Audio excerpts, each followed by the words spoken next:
For all the latest reviews, interviews, and everything entertainment in Tamil, Kannada, Malayalam, and Telugu, subscribe to Film Companion South now. Hello and welcome to Film Companion South. You're watching our toilet review. My name is Hriday Ranjan. This week's release is Skylab, starring Nithya Menon, Satyadev, and Rahul Ramakrishna, among others. The film is written and directed by Vishwak Khanderao. We find ourselves in the year 1979 in the village Bandalingampalli. Nithya Menon plays Gauri, the Dora's daughter, who is a journalist for the magazine Prathibimbam. Her journalistic skills, however, are questionable. At the same time, there is Satyadev, who is a doctor who has returned from Hyderabad, having lost his medical license.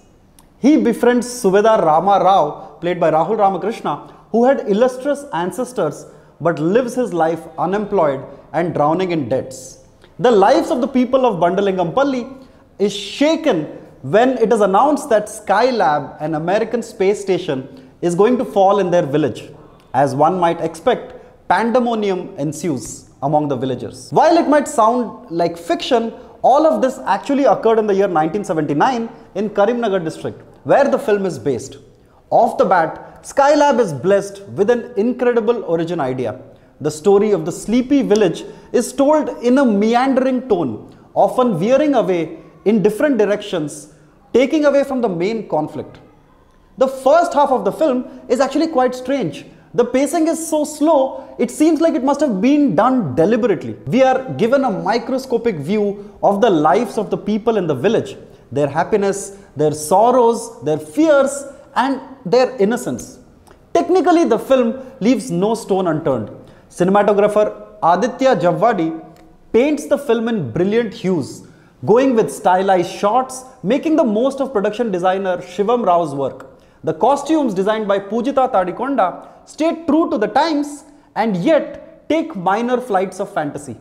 Prashant Vihari, who is in charge of the music, has the most fun in the film, stirring up the most eclectic background score of recent years. It is a mix of Carnatic music, Western symphony, rock, and EDM. At one point, I even heard the overture for Rossini's The Thieving Magpie. But after a point, I remember feeling restless in the theatre. I would partly blame the trailer for this film. The trailer was cut to make it seem like a comedy. I was expecting a film on the lines of Peoply Live. However, the jokes are not laugh out loud. I got a haircut a few days back. The barber showed me a photograph of Shah Rukh Khan and gave me this.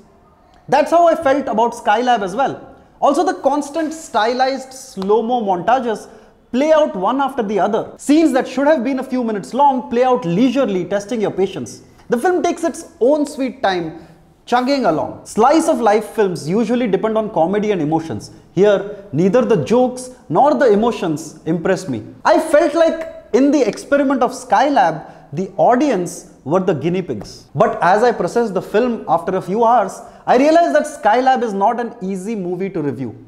If one goes looking for pacing and drama, one will be utterly disappointed.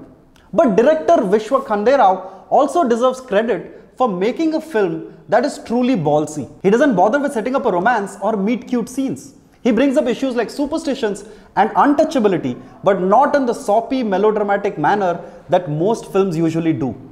Also, when was the last time you saw a film that gives character arcs to more than 10 characters in a film? We use the term the story is the hero quite liberally, but with Skylab, depending upon how you feel about the movie, the story is both its hero and its villain. Nithya Menon sparkles as the lead of the film. The director makes sure that the emotions that she is going through are never over the top. Satyadev gets a role that is both heroic and unheroic at the same time. While I was disappointed that Rahul Ramakrishna and Vishnu Oi's comic timing weren't explored to the hilt, there were moments that could have erupted, but they passed by without exploding. But later I thought about this. Why should our characters be only used for laughs?